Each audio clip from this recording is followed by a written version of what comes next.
उमंग और नए जोश के साथ एक बार फिर आपका स्वागत है, अभिनंदन है आपके अपने YouTube channel Aryan institute Allahabad में। दोस्तों, जैसा कि बोर्ड पर आप देख पा रहे हैं, आपके बीच में हम फिर से एक नए टॉपिक पर उपस्थित हैं, हिंदी की एक लेटेस्ट मुद्दे को लेकर। आपको पता है, हम आपके बीच में सफल बैच का आगाज कर चुके हैं और सफल बैच के संदर्भ में हमने 2 वीडियोस आपके बीच में हम दे चुके हैं।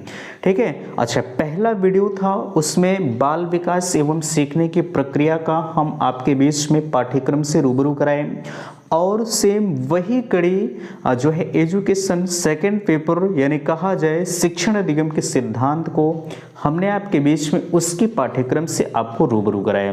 फिर से वही कड़ी आपके बीच में आई है, हिंदी यानी डीएलएड प्रथम सेमेस्टर के हिंदी के पाठ्यक्रम से हम आपको रूबरू करा रहे हैं। देखिए, मैंने आपसे कहा है, किसी भी बुक को पढ़ने से पहले या किसी भी कोर्स को करने से पहले उसके पाठ्यक्रम को जानना आपके लिए अत्यंत आवश्यक होता है।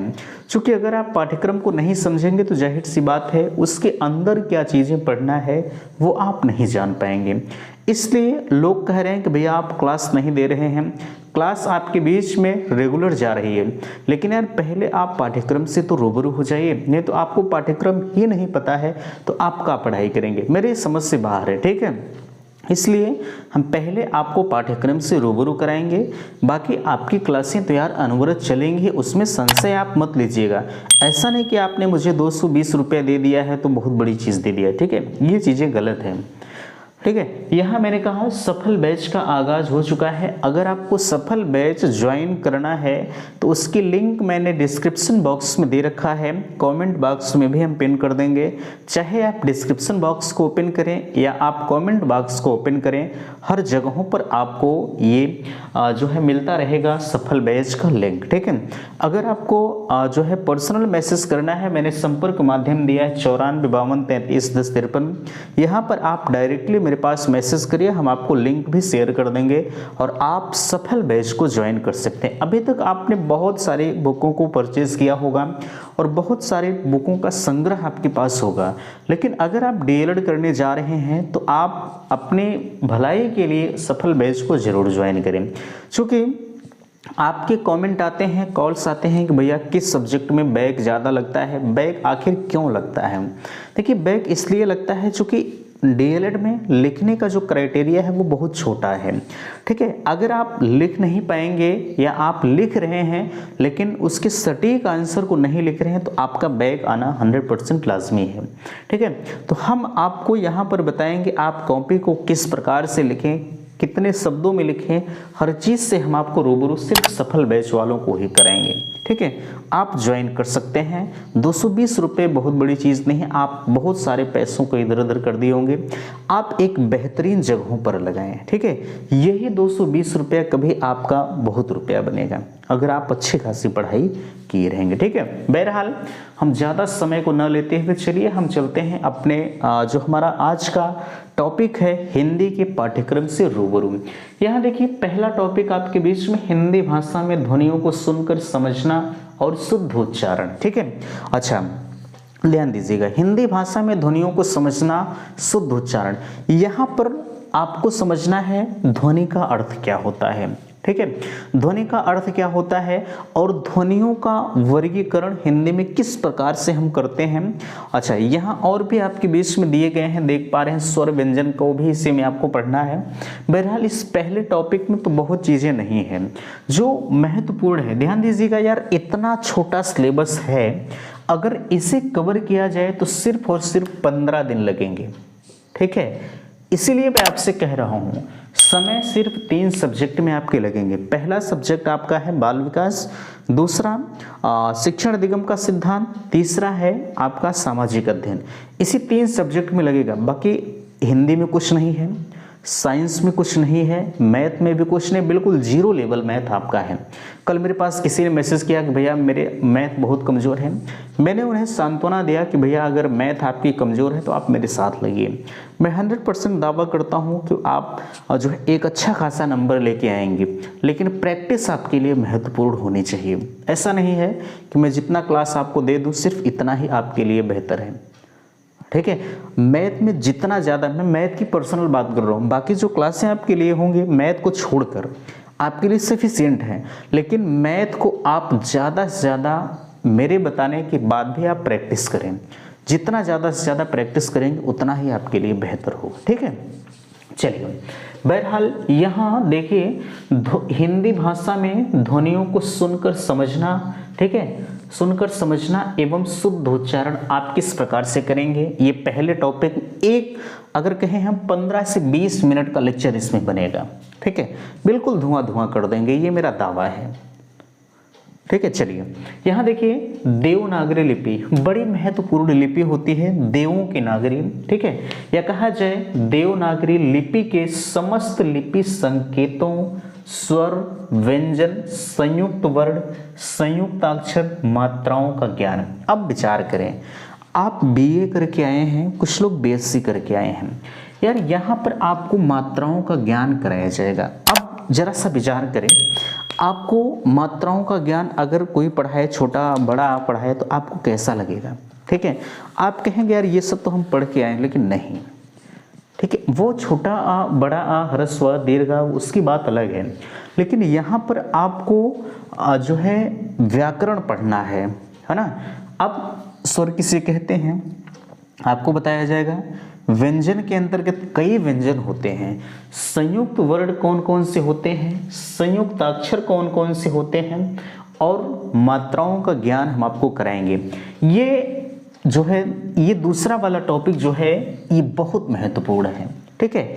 ये आपको हमेशा जब यूपी टेट में चलेंगे ना, तो कम से कम 15 से 20 दिन इसी पर क्लासें चलाई जाएंगी, ठीक है। जब आप पर्सनल यूपी टेट पढ़ने जाएंगे तो 15 से 20 दिन जहाँ भी आप पढ़ेंगे, मैं पर्सनल बात प्रयागराज की ही नहीं कर रहा हूँ, कहीं भी आप पढ़िए, लेकिन 15 से 20 दिन इसी पर आपका चलेगा।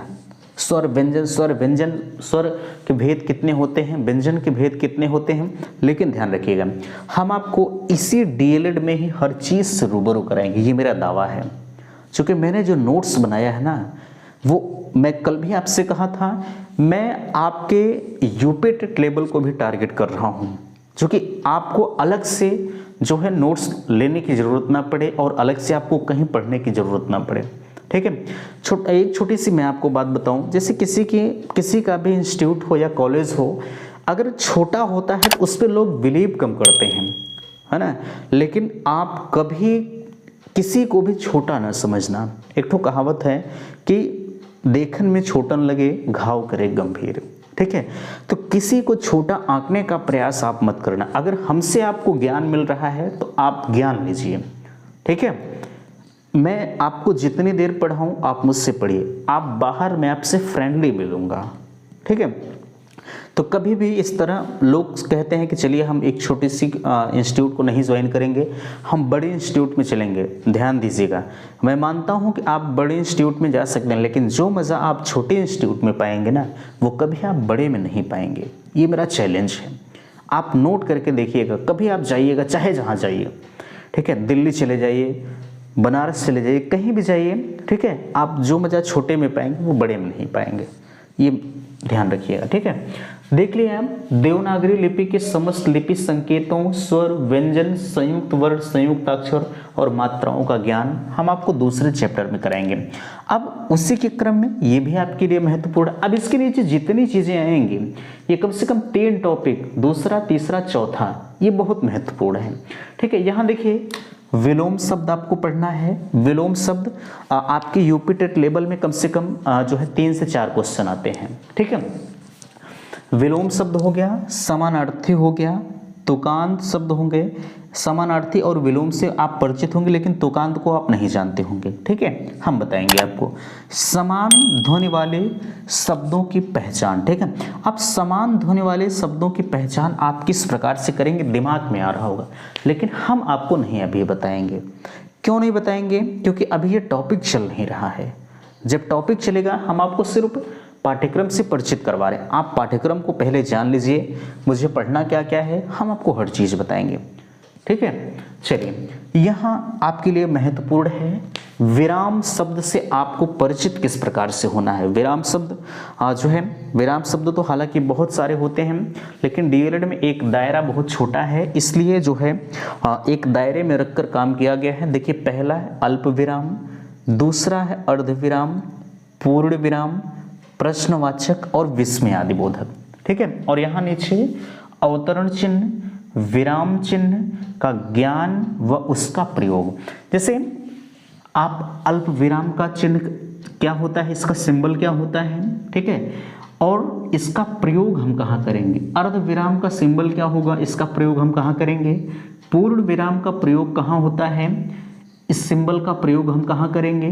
प्रश्नवाचक चिन्ह का प्रयोग हम कैसे कहाँ करेंगे। विस्मयादि बोधक का हो गया, अवतरण चिन्ह का हो गया, विराम चिन्ह का, और जैसे इनके सिंबल को आप समझेंगे, ठीक है। जैसे पूर्ण विराम का सिंबल एक पाई होती है, ठीक है, तो अल्प विराम का सिंबल एक छोटा सा होता है, ठीक है। इसका प्रयोग हम कहाँ करेंगे, और इसके जो चिन्ह होते हैं उसका ज्ञान हम आपको कराएंगे, ठीक है। ये भी आपके लिए महत्वपूर्ण है, यूपी टेट में पूछा जाता है, ठीक है। सीटेट भी आप देंगे तब भी पूछा जाएगा, इसलिए अभी आपके पास वक्त है, आप पढ़ लीजिए, ठीक है। चलिए, 220 रुपया प्राइस है, बहुत ज़्यादा नहीं। जब आप यूपी टेट में यही सब खरीदेंगे ना, तो लोग 5,000 7,000 7,000 देकर खरीद लेते हैं, तब उन्हें कष्ट नहीं होता। लेकिन मुझे 220 रुपया वो देंगे ना, तो वो चाहेंगे कि इनसे हम 220 रुपये में क्या क्या नग ले लें, ठीक है। वो बहुत चीज़ों की उम्मीद मुझसे करते हैं, और हम आपके हर एक उम्मीदों पर हम खरा उतरने का प्रयास करेंगे। जितना आप मुझसे अर्जित करना चाहें आप करिए, लेकिन सिर्फ पढ़ाई के क्षेत्र में। ऐसा नहीं कि 220 रुपये आपने मुझे पेमेंट कर दिया है और आपने मुझे खरीद लिया, भैया मैं क्षमा चाहूँगा। अगर आपके दिमाग में ये चल रहा है तो आप बैच को ज्वाइन ना करें। मैं पर डे आपको 2 ही क्लास दे पाऊँगा, तीसरी क्लास नहीं जाएगी, ठीक है, ये समझ लीजिएगा आप। चलिए, इतना चीज़ें हो गया यहाँ। अब जैसे अभी हम आपको पर डे 3 क्लासें 4 क्लासें दे दें, तो ये सब कहाँ जाएंगे आपके।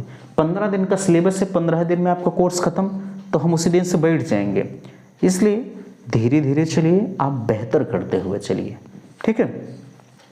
लेखन शिक्षण की विधियां और लिखना, ठीक है। लेखन शिक्षण की कितनी विधियां होती हैं, जैसे कोई चीज़ आप लिख रहे हैं उसकी कितनी विधियां होती हैं, और सीखने में ध्यान देने योग्य बातें, जैसे आप कोई चीज़ सीख रहे हैं उसमें क्या चीज़ ध्यान देने वाली बातें होती हैं। बैठने का ढंग कुछ लोगों को नहीं होता, आप किस प्रकार से बैठेंगे, ठीक है, ये हम बैठ के नहीं बताएंगे, हम लिखित आपको बताएंगे। यहाँ आँखों से कागज़ की दूरी, हम पढ़ रहे हैं, हमारे किताब से हमारे आँख की कितनी दूरी होनी चाहिए, इसको हम बताएंगे आपको। यह कलम पकड़ने का तरीका, कुछ लोग इस तरह से पकड़ते हैं, कुछ लोग इस तरह से पकड़ते हैं, ठीक है, कुछ लोग इस तरह से पकड़ते, सबके पकड़ने का तौर तरीका अलग है, ठीक है। यहाँ कलम पकड़ने की विधि, सिरोरेखा सबसे ऊपर वाली, लिपि, अक्षर की सुडौलता और उपयुक्त नमूने, अभ्यास, सुलेख और अनुलेख और श्रुतलेख के बारे में हम आपको जो है रूबरू कराएंगे। लेकिन अभी नहीं, जब आपका टॉपिक शुरू होगा, हर एक टॉपिक को मैंने आपसे बताया है, हम सीरियल वाइज सीरियल आपको लेके चलेंगे। पहले सबसे नीचे, उसके बाद उससे ऊपर, फिर उसके ऊपर, उसके ऊपर, यानी सीढ़ियों की चाल हम चलते हुए चलेंगे। धीरे धीरे हम आपको छत पर पहुंचा देंगे, ठीक है। यानी आप एक सीढ़ी चढ़ेंगे, फिर दूसरी चढ़ेंगे, फिर तीसरी चढ़ेंगे, यानी चैप्टर वाइज हम आपको लेके चलेंगे, ठीक है। तो ये तो था हिंदी का सिलेबस। उम्मीद करते हैं आप हिंदी से परिचित हो गए, हमें क्या पढ़ना है, कैसे पढ़ना है। 15 दिन का सिलेबस है, अगर कवर किया जाए तो 15 दिन में हिंदी आपकी समाप्त हो जाएगी, ठीक है। तो आशा करते हैं दी गई जानकारी से आप संतुष्ट हैं। प्लीज़ वीडियो को लाइक कीजिएगा, शेयर कीजिएगा, और आपसे मैं